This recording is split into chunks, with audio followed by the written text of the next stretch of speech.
यदि जीवन है तो संघर्ष भी है, क्योंकि जीवन और संघर्ष ये दोनों पर्यायवाची शब्द होते हैं। परंतु इसी क्रम में कभी कभी ग्रहों के गोचरीय प्रभाव एक राशि से दूसरे राशि में ग्रहों के संचरण करने की स्थिति के परिणाम स्वरूप जीवन में कुछ सहूलियतें हो जाती है और कभी हमारे अपने जीवन पथ पर संघर्ष की मात्राएं बढ़ जाया करती है। अतः अपने जीवन की गति को बनाए रखने के लिए हमें सभी प्रकार के संघर्षों को चीर कर आगे बढ़ना ही पड़ता है। नमस्कार, मैं प्रोफेसर सतीश चंद्र झा अपने चैनल में आपका पुनः स्वागत करते हैं। इसी क्रम में आज श्रावण मास की एकादशी तिथि है, जिसे कामिका एकादशी भी कहा गया है। 16 जुलाई आज रात 10:36 पर रोहिणी नक्षत्र में सूर्य कर्क राशि में प्रवेश करेंगे, जिसे कर्क संक्रांति के नाम से भी जाना जाता है। अतः सूर्य के इस राशि परिवर्तन से सभी राशियों पर निश्चित रूप से कुछ न कुछ अवश्य ही प्रभाव पड़ेगा। जहां तक यह राशियों का प्रश्न है तो पूर्णतः चंद्र राशि पर आधारित मैं मेष से मीन राशि तक की कुछ बातें लेकर उपस्थित हुआ हूं। शास्त्रों में मान्यता है कि रात्रि में संक्रांति होने से सुखों में अत्यधिक वृद्धि होती है एवं आर्थिक और व्यापारिक क्षेत्रों में भी लाभ की स्थितियां बन जाती है। अब जहां तक मेष राशि का प्रश्न है तो अति शीघ्र कार्य करने की उनमें प्रवृत्ति होती है, क्रोध की अधिकता पाई जाती है। अतः मेष राशि के लिए सूर्य देव अति कारक ग्रह माने जाते हैं। यह पंचम भाव के स्वामी हैं, जो इस गोचर में आपके चतुर्थ भाव में संचरण करने वाले हैं। परिणामतः कार्यों में विलंब, मन में आक्रामकता, हताशा की कुछ भावनाएं जन्म ले सकती है। सुख में बाधा, परंतु भूमि भवन एवं वाहन का लाभ इस अवधि में आपकी कोई भी यदि इस प्रकार की मनोकामनाएं थी तो निश्चित रूप से इस अवधि में पूर्ण होंगे। जीवन साथी के लिए परंतु यह सूर्य का गोचर आपके लिए अत्यंत शुभ परिणाम देने वाला होगा। साथ ही साथ सूर्य की 7वीं दृष्टि आपके कर्म भाव पर पड़ेंगे। परिणामतः आपके कर्म में निश्चित रूप से सूर्य के प्रभाव से कुछ उन्नति के मार्ग भी बनेंगे। यह जो सूर्य का राशि परिवर्तन हुआ है, यह शनि एवं सूर्य दोनों आमने सामने हो गए हैं। अतः और शनि का प्रभाव सूर्य पर पड़ने से जहां सूर्य में कुछ अशुभता की वृद्धि होगी, वहीं सूर्य के प्रभाव से शनि में कुछ अशुभता का निश्चित रूप से नाश होगा। अब जहां तक वृषभ राशि का प्रश्न है तो आपके चतुर्थ भाव के स्वामी सूर्य का तृतीय स्थान में प्रवेश होने जा रहा है, जिसके प्रभाव स्वरूप प्रयासों में आपके साहस में वृद्धि होंगे, लाभ की संभावनाएं बनेंगी, विचारों में स्पष्टता एवं भरपूर ऊर्जा का संचार होगा। तर 1 महीने से सूर्य की स्थिति उनकी मानसिक शांति को भंग करने वाली थी, परंतु तृतीय भाव में सूर्य का गोचर हमेशा ही शुभ परिणाम देने वाला होता है। उनके कार्यों में एक गति आएगी एवं इस अवधि में भाई बहनों के साथ भी उनके अच्छे संबंध बनने की संभावनाएं बनेंगी। अब जहां तक मिथुन राशि का प्रश्न है तो स्वभाव से मिथुन राशि के जातक अत्यंत आकर्षक एवं मीठी बातें करने वाले होते हैं, परंतु यह सूर्य का गोचर उनके द्वितीय धन कुटुंब वाणी भाव में होने जा रहा है। परिणामतः इस अवधि में उनकी वाणी में कठोरता भी देखी जा सकती है। धन के लिए भी द्वितीय भाव का सूर्य बहुत अधिक शुभ नहीं देने वाला होता है। अतः खर्चे पर ध्यान रखना नितांत आवश्यक होगा। स्वास्थ्य की समस्याएं भी उनके लिए कुछ परेशानियों का कारण बन सकता है। अतः अपने आप पर नियंत्रण रखना एवं अपने वाणी पर नियंत्रण रखना उनके लिए नितांत आवश्यक होगा, अन्यथा कुटुंबों के साथ मतभेद की समस्याएं भी उत्पन्न हो सकती है। अब जहां तक कर्क राशि का प्रश्न है, कर्क राशि धन भाव के स्वामी सूर्य का आपकी राशि में ही गोचर करना अनेक प्रकार से शुभ परिणाम देने वाला होगा। आपके नेतृत्व एवं प्रशासनिक गुणों में वृद्धि होंगे। लंबित कार्य इस अवधि में निश्चित रूप से आपके पूर्ण होंगे। स्वभाव में थोड़ी बहुत उग्रता आ सकती है, परंतु धन का लाभ, अचल संपत्ति में वृद्धि होंगे। साथ ही साथ दाम्पत्य जीवन के लिए लग्न में अथवा राशि में बैठा हुआ सूर्य बहुत अधिक शुभ प्रभाव देने वाला नहीं होता है। अतः अपने दाम्पत्य जीवन में आपकी समस्याएं कुछ आ सकती है, वैचारिक मतभेद हो सकते हैं। अतः अपने क्रोध पर इस अवधि में नियंत्रण रखना आपके लिए नितांत आवश्यक होगा। सिंह राशि जिसके स्वामी स्वयं सूर्य देव होते हैं, इस अवधि में आपके व्यय स्थान में संचरण करने वाले हैं। अतः यह आपके लिए बहुत अधिक शुभ प्रभाव देने वाला नहीं होगा। व्यय की अधिकता, आत्मविश्वास में कमी एवं आर्थिक रूप से इस अवधि में यदि आप कोई निवेश न करें तो वह आपके लिए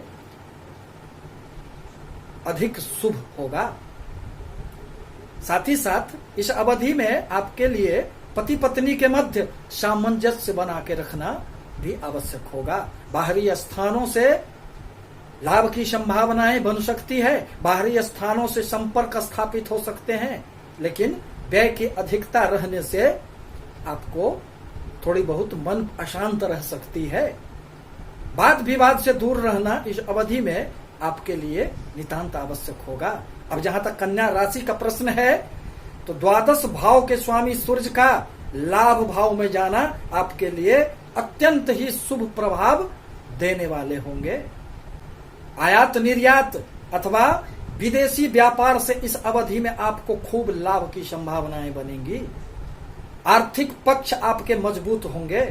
साझेदारी के व्यापार एवं प्रेम संबंधों के लिए भी सूर्य का गोचर आपके लिए अत्यंत शुभ प्रभाव देने वाला होगा। 11वें भाव में जब भी सूर्य आते हैं तो अनेक स्रोतों से धन लाभ की स्थिति पैदा कर देते हैं। परिणामतः आपके लिए सूर्य का यह गोचर 1 महीनों तक अनेक स्रोतों से धन लाभ देने में सक्षम होने वाले हैं। अब जहां तक तुला राशि का प्रश्न है, तो आपके लाभ भाव के स्वामी सूर्य का दशम में आना अनेक प्रकार से शुभ प्रभाव ही देने वाला होगा। कर्म क्षेत्र में उन्नति, प्रबंधन एवं नेतृत्व की क्षमता में विकास होने से मान सम्मान की इस अवधि में खूब प्राप्ति होंगे। सरकारी क्षेत्रों एवं पिता से इस अवधि में आपको खूब लाभ होंगे तथा प्रॉपर्टी का भी इस अवधि में लाभ होगा। अब जहां तक वृश्चिक राशि का प्रश्न है, जिसके स्वामी स्वयं मंगल होते हैं, तो दशम भाव के स्वामी सूर्य आपके 9वें भाव में संचरण करेंगे। भाग्य का इस अवधि में आपको भरपूर साथ मिलेगा, परंतु अपने कर्म स्थान से द्वादश भाव में सूर्य कार्य क्षेत्र में थोड़ी बहुत हलचल पैदा करने वाले होते हैं। आपकी पराक्रम पर सूर्य की दृष्टि पड़ने से आप में थोड़ी बहुत आक्रामकता इस अवधि में देखी जा सकती है, जिससे घर एवं कार्यालय में दोनों जगह आपकी कुछ परेशानियां रह सकती है। अतः उस पर ध्यान देना आपके लिए नितांत आवश्यक होगा। अपने कार्यस्थल पर सामंजस्य बना के रखना इस अवधि में आपके लिए नितांत आवश्यक होगा। अब जहां तक धनु राशि का प्रश्न है, जिसके स्वामी स्वयं देव गुरु बृहस्पति होते हैं, तो धनु राशि के लिए सूर्य का यह गोचर 8वें भाव में होगा, जो अनिश्चितताओं एवं परिवर्तन का भाव कुंडली में होता है। यह गोचर आर्थिक तौर पर कुछ नुकसान भी दे सकता है। जीवन में कुछ उतार चढ़ाव इस अवधि में रहेंगे, जिससे विकास की गति आपकी थोड़ी धीमी हो जाएगी। ससुराल पक्ष से भी कुछ आपको इस अवधि में अनबन की संभावनाएं बन सकती है, अतः उस पर भी ध्यान देना आपके लिए नितांत आवश्यक होगा। स्वास्थ्य संबंधी भी कुछ परेशानियां इस अवधि में देखी जा सकती है, परंतु अचानक धन लाभ होने से इस अवधि में आपके जीवन पुनः पटरियों पर लौट आएंगे। अब जहां तक मकर राशि का प्रश्न है तो अष्टम भाव के स्वामी सूर्य का सप्तम में आना शुभ नहीं कहा जा सकता है। पति पत्नी के बीच वैचारिक मतभेद रह सकते हैं। आप में एक प्रकार की अहंकार की भावना भी उत्पन्न हो सकती है। परिणामतः साझेदारी के व्यापार में वर्चस्व की एक भावना का उदय होगा, जिससे आपके व्यापार एवं कर्म क्षेत्र में कुछ परेशानियां रह सकती है। अतः अपने आप पर नियंत्रण रखना, अपने क्रोध पर, अपने आवेश पर नियंत्रण रखना मकर राशि वालों के लिए नितांत ही आवश्यक होगा। अब जहां तक कुंभ राशि का प्रश्न है, कुंभ राशि के लिए छठे भाव में सूर्य का गोचर करना अनेक प्रकार से शुभ प्रभाव ही उत्पन्न करने वाला होगा। किसी भी प्रकार की प्रतिस्पर्धा अथवा प्रतियोगिता में आपकी विजय होगी। व्यापारिक गतिविधियों में इस अवधि में आपको निश्चित रूप से आप अपने प्रतियोगियों पर भारी पड़ेंगे। रोग प्रतिरोधक क्षमता में भी इस अवधि में आपके निश्चित रूप से वृद्धि होने से स्वास्थ्य की कोई बहुत बड़ी समस्याएं उत्पन्न नहीं होने वाली है। यदि किसी भी प्रकार की नए नौकरी की जिन्हें तलाश है तो कुंभ राशि वालों के लिए निश्चित रूप से नौकरी की संभावनाएं पूर्ण होंगे। कर्म तो करना पड़ेगा, भाग्य का साथ यूं ही नहीं मिलता है। अतः छठे भाव में सूर्य आकर मान सम्मान यश प्रतिष्ठा सब कुछ देने के लिए बाध्य हो जाते हैं। अतः इस अवधि में आपको अनेक प्रकार से आपके आत्म बल में वृद्धि होने से उन्नति के मार्ग प्रशस्त होंगे। अब मीन राशि का प्रश्न है तो पंचम में सूर्य का गोचर आपकी बुद्धि में थोड़ी कुशाग्रता को कम करने वाले होंगे। आपके प्रयासों में एक बिखराव आएगा। उच्चाधिकारियों से मतभेद की स्थिति बनने से अनचाहे कुछ तनाव पैदा हो सकती है। मन पर नियंत्रण रखना इस अवधि में आपके लिए आवश्यक होगा। साथ ही साथ प्रेम संबंधों के लिए भी पंचम भाव में बैठा हुआ सूर्य शुभ प्रभाव नहीं देता है, क्योंकि सूर्य तो अहंकार का देवता है, सूर्य तो प्रकाश का देवता है, और प्रेम तो एक सामंजस्य, एक समर्पण की बातें होती है। अतः यह शुष्क ग्रह सूर्य पंचम भाव में आकर प्रेम संबंधों में कटुता पैदा करने का कार्य करते हैं।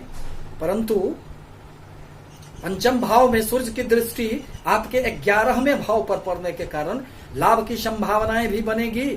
साथ ही साथ आकस्मिक लाभ की स्थिति आपके जीवन को पुनः रास्ते पर लाने का कार्य भी करेंगे। परंतु वाद विवाद से इस अवधि में दूर रहना आपके लिए नितांत आवश्यक होगा।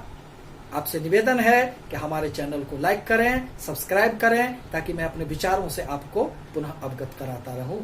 धन्यवाद।